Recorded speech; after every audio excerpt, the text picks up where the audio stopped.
अस्सलाम वालेकुम। कैसे हैं आप सब। आज हम सब गए थे बिरोही बलूचिस्तान रेस्टोरेंट। वहाँ पे हमने ये दम पुख्त की रेसिपी ऑर्डर की थी, जो कि बहुत ही मज़ेदार, बहुत ही डिलीशियस थी। हमने खूब इंजॉय किया। इतना टाइम नहीं मिल सका कि पूरी वीडियो बनाती और आपके साथ शेयर करती।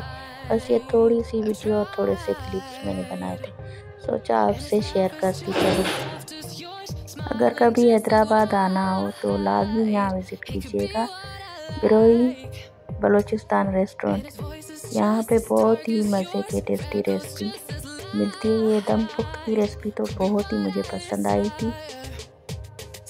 कैसी लगी ये मेरी शेयरिंग तो कमेंट में लाजमी बताइएगा, और सब्सक्राइब करना ना भूलिएगा। बेल आइकन मस्ट प्रेस कीजिएगा ताकि हर नोटिफिकेशन आपके पास बर वक्त पहुँचे।